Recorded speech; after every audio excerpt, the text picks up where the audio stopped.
Hello friends and dear student, welcome to online platform of Sharda Sadan. Today we are discuss about fermentation process. Okay, let's get start. Fermentation is a process in which large या फिर कहो आप complex substance make in simpler, convert into simpler substance. ठीक है. Fermentation is a metabolic process that produce chemical change in organic substance through the action of enzyme. Okay. Metabolic process. Fermentation is a metabolic process.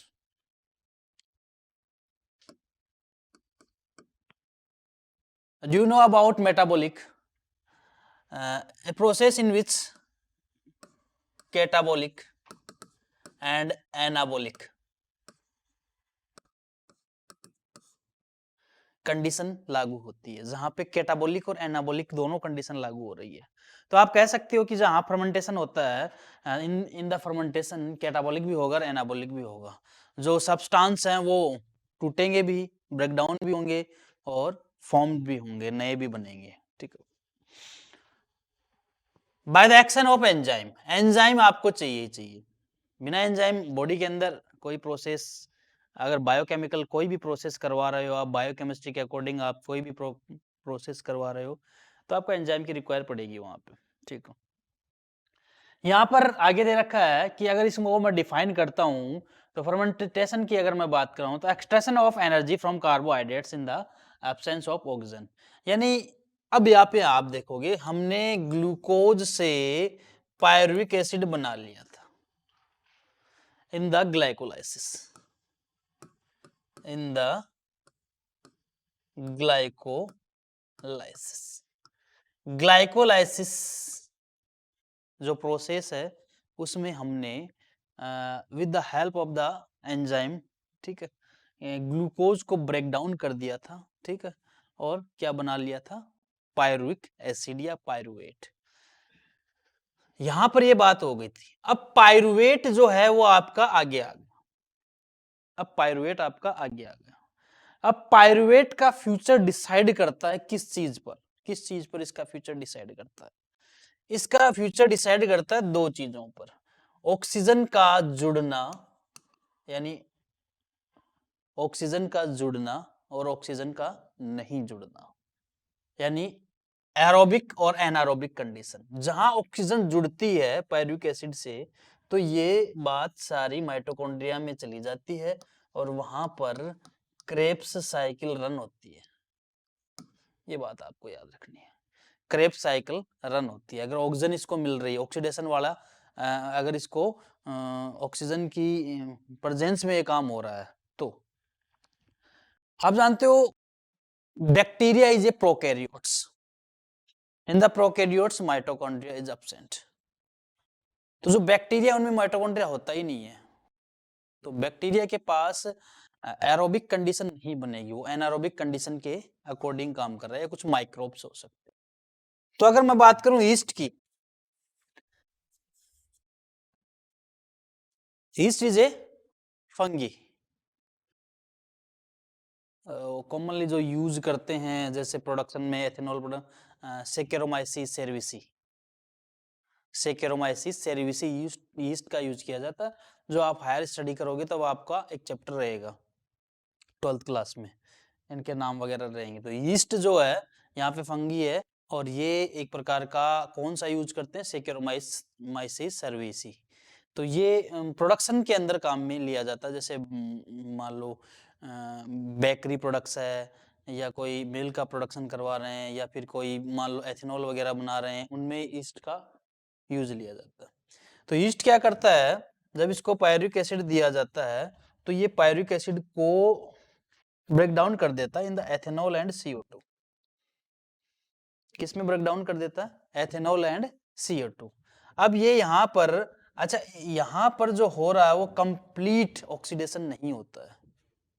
इसको हम complete oxidation नहीं कहेंगे, इसको partial oxidation कहेंगे. कौन सा?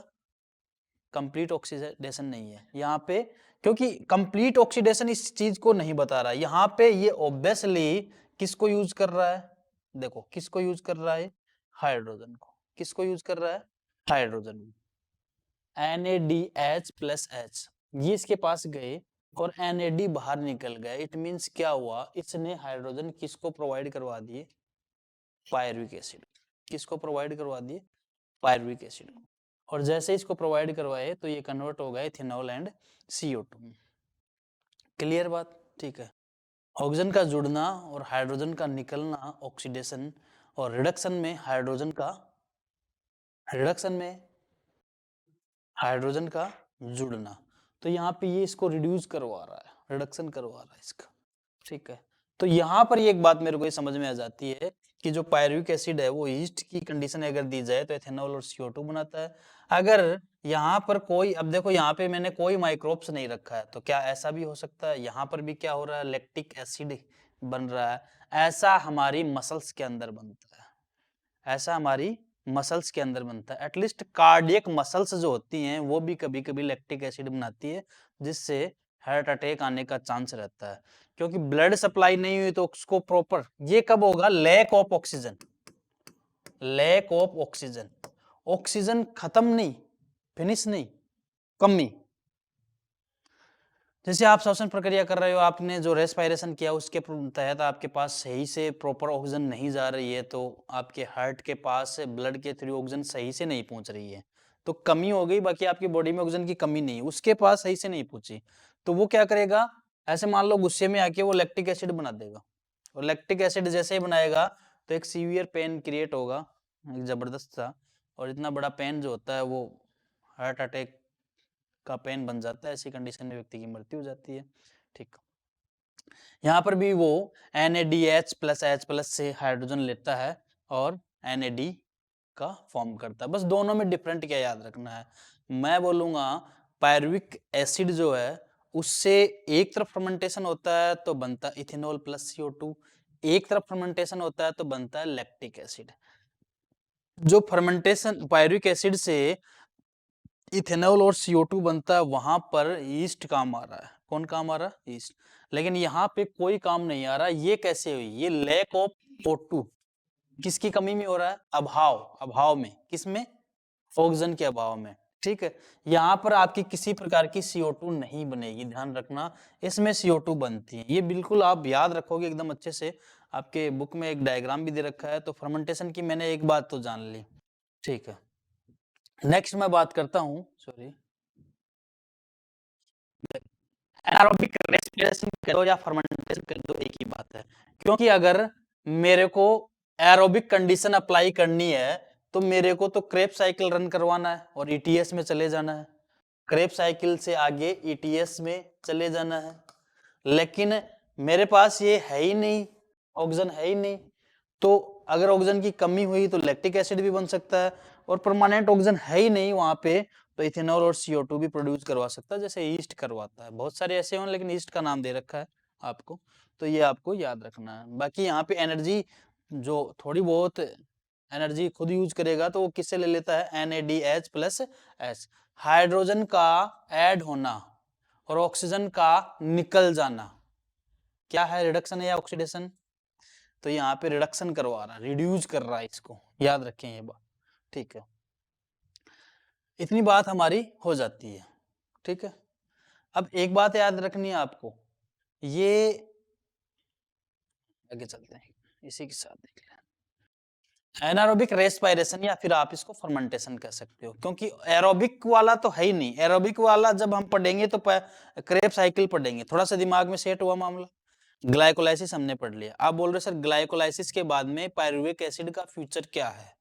ग्लाइकोलाइसिस के बाद में जो पायरुविक एसिड है इसका फ्यूचर क्या है सर? इसका फ्यूचर डिसाइड करता है ऑक्सीजन के जुड़ने पर और ऑक्सीजन के नहीं जुड़ने पर। अगर ऑक्सीजन नहीं जुड़ता है तो ये दो कंडीशन में चला जा रहा है, एक तो लैक्टिक एसिड बना सकता है और इथेनॉल प्लस CO2 बनाता है।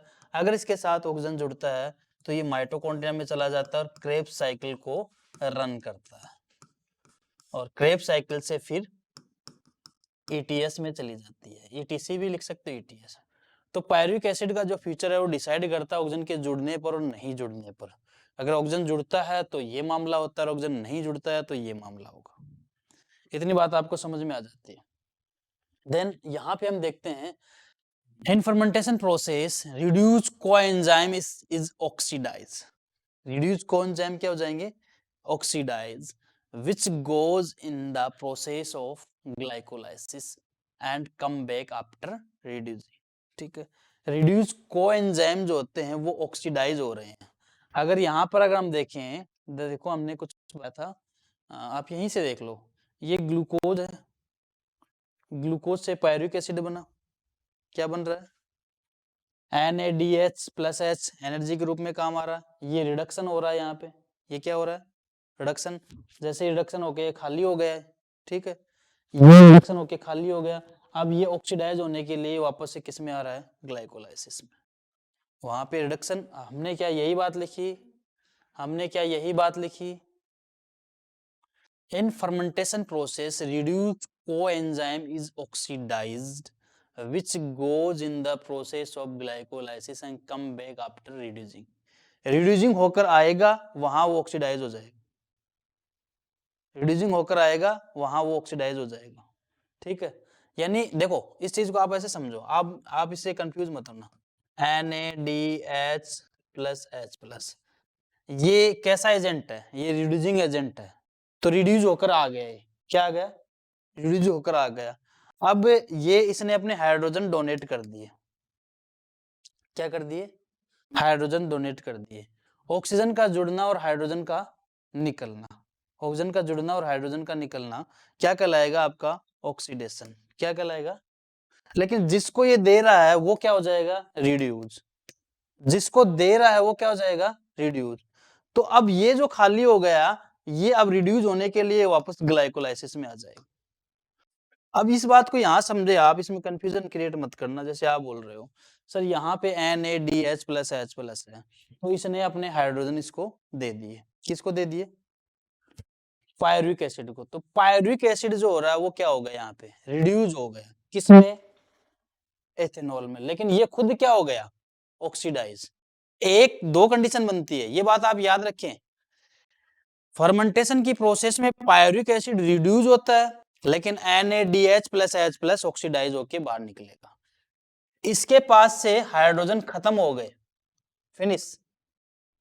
ऑक्सीजन का जुड़ना या हाइड्रोजन का निकलना क्या कहलाएगा? ऑक्सीडेशन। तो ये जो चीज है ये ऑक्सीडाइज होगी, लेकिन इसने ये हाइड्रोजन इसको दे दिए, तो ये हो गया रिड्यूस। समझ में आई बात? समझ में आई बात? ठीक है, तो अब इस पॉइंट को हम पढ़ते हैं वापस से। In fermentation process reduce coenzyme is oxidise. Reduce coenzyme खुद तो क्या हो जाएगा? ऑक्सीडाइज हो जाएगा। कैसे हुआ भाई? उसने NaDH प्लस H प्लस है, इसने NaD में कन्वर्ट हो गया ये, और अपने दो हाइड्रोजन इधर छोड़ दिए। तो इसने छोड़ दिए, तो उसके पास से निकले हाइड्रोजन गए यहाँ पे, तो ये क्या हो गया? ऑक्सीडाइज हो गया। लेकिन जिसके पास ये हाइड्रोजन पहुंच गए हैं वो रिड्यूस हो गए। तो एक चीज तो ऑक्सीडाइज हो रही है, एक चीज रिड्यूस हो रही है।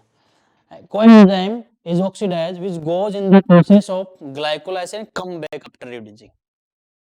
वहां जाएंगे वो, यहां से खाली होके जो है, उसकी बात नहीं कर रहा मैं, यहां से ऑक्सीडाइज होगा, खाली होकर चले जाएंगे ग्लाइकोलाइसिस में, और वहां वापस से क्या बन के आ जाएंगे?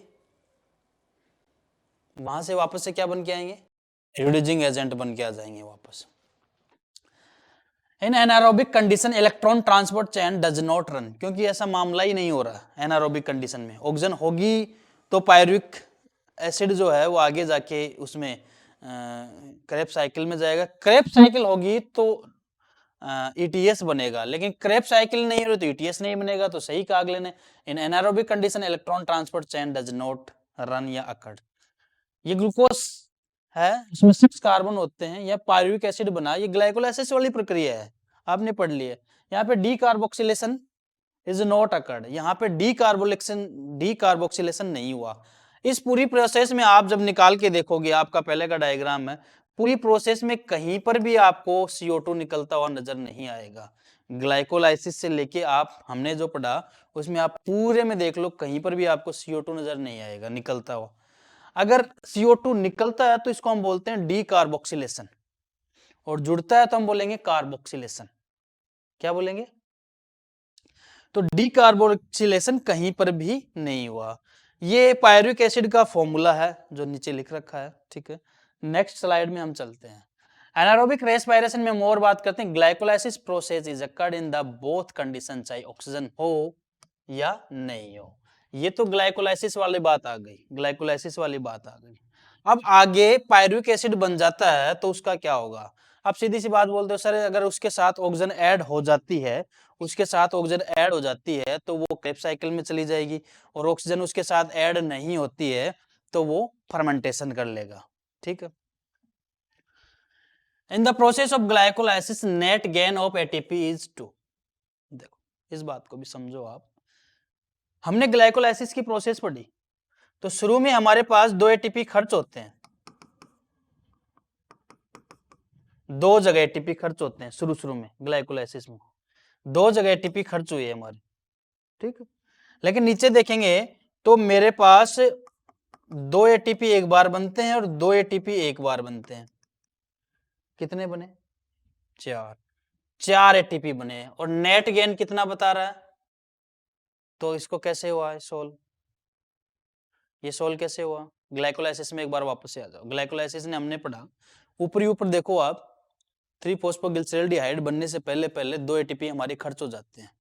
फिर मैंने बताया उसकी हैमरिंग करते हैं, देन 2 चीजें बनती हैं। नीचे आओगे तो आपको 4 एटीपी और बन के तैयार है आपके लिए। कितने?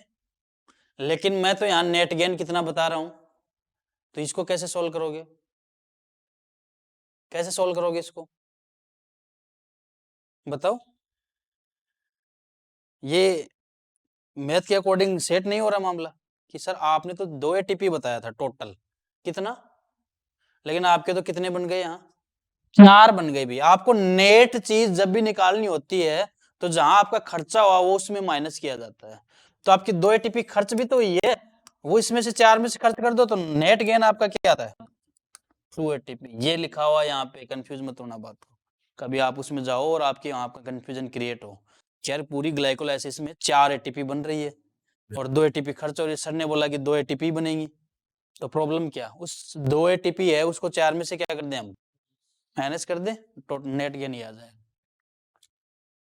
When these reduced coenzyme enter in ATS, then form 3 ATP per molecule, then 6 ATP are formed. ये हमारी अलग से एक और बात हो गई। ये जो रिड्यूस कोएंजाइम है, ये रिड्यूस कोएंजाइम आपके ETS में जब जाएंगे, इलेक्ट्रॉन ट्रांसपोर्ट चेन में जब जाएंगे, तो ये F0 F1 पार्टिकल्स से जब मूव करेंगे, देन यहां पर ये आपको एक NADH+H+ आपको 3 ATP बना के देगा। तो अगर देखा जाए, मैं टोटल जोड़ूं तो मेरे पास ग्लाइकोलाइसिस में 2 एटीपी नेट गेन आती है और 2 NADPH+H बनते हैं, जिनसे मैं 6 एटीपी बना सकता हूं। कहां पर? ATS में।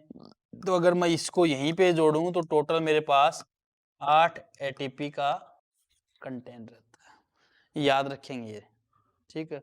नेट गेन कैसे निकाला और कैसे बना। In the fermentation process pyruvic acid is also reduce. सही है, ये बात हमने पहले ही कर ली, ये बात हमने की ना।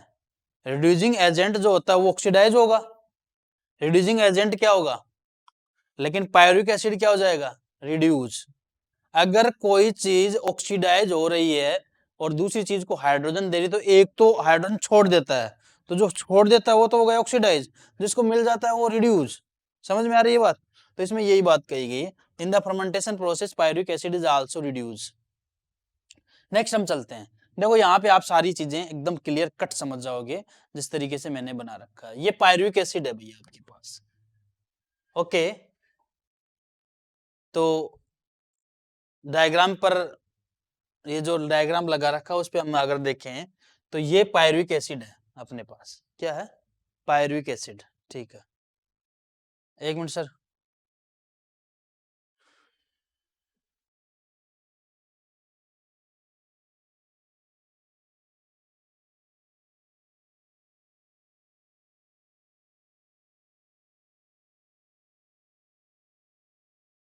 ओके। ये पायरुविक एसिड है, ये पायरुविक एसिड मेरे को मिला है भाई ग्लाइकोलाइसिस से, बड़ी मेहनत से मिला है।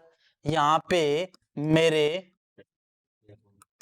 2 एटीपी खर्च हुए, 4 एटीपी मेरे पास बन के आए थे, साथ साथ में 2 NADPH प्लस H प्लस बने थे। ये मामला ग्लाइकोलाइसिस में हुआ था 10 स्टेप के अकॉर्डिंग, और 10 एंजाइम यूज में आए। ये सारा मामला ग्लाइकोलाइसिस में हुआ था।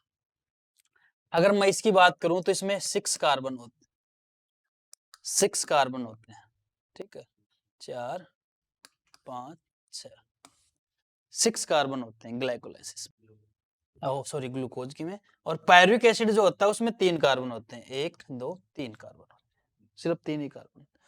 तो ऐसे मॉलिक्यूल मेरे पास कितने होने चाहिए? 2। तब मैं किसको बैलेंस कर सकता हूँ? 6 कार्बन को। तो इसलिए इसके 2 मॉलिक्यूल बनते हैं।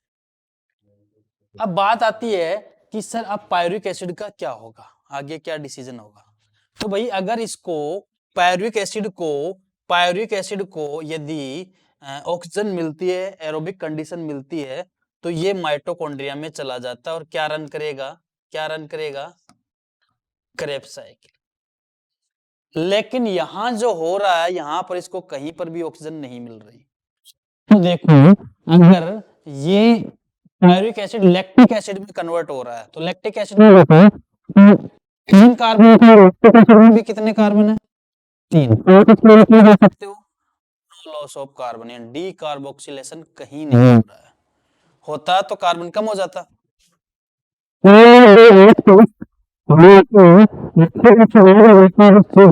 कर देता। लैक्टिक एसिड में तो हो जाता है रिड्यूस, हो जाता है ऑक्सीडाइज। ऐसा मामला ह्यूमन स्केलेटल मसल्स के अंदर होता है, जहां पे क्रैम्प्स आ जाते हैं। देन नीचे अगर हम देखें पायरुविक एसिड की अगर हम बात करें, तो यहां पर देखो 3 कार्बन है और 2 कार्बन लास्ट में अल्कोहल के बनते हैं। तो मेरे को एक बात तो समझ में आ गई कि डी कार्बोक्सिलेशन कन्फर्म है, होगा तो देखो हमने बताया ये जो चीज है वो ईस्ट में होती है। किस में होती है? ईस्ट में। और ईस्ट में आप देखो एथेनॉल के साथ क्या बनता है? CO2। तो यहाँ पे डी कार्बोक्सिलेशन हो रहा है, CO2 का मॉलिक्यूल बाहर निकल रहा है। पहले एसिटाल्डिहाइड बनेगा, 2 कार्बन, एसिटाल्डिहाइड को ये जो है ये रिड्यूस करवा देगा, और एसिटाल्डिहाइड को किस में रिड्यूस करवा देगा? अल्कोहल में। किस में रिड्यूस करवा देगा? अल्कोहल में। देखो यहाँ पे, देखो इधर देखो, 3 हाइड्रोजन, ये 4 हाइड्रोजन, यहाँ पे 3 हाइड्रोजन, 4 5 6, 4 हाइड्रोजन में आपको 2 हाइड्रोजन और मिले, तो इसका मतलब इसका क्या हो गया? रिडक्शन हुआ कि नहीं हुआ?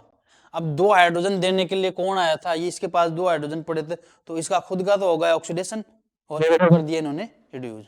अब ये जो है आपको पता है इनका कोई फाइनेंशियल स्टॉक नहीं है रिड्यूस कोएंजाइम का, इस बेचारे को वापस जाना पड़ेगा ग्लाइकोलाइसिस में। क्यों?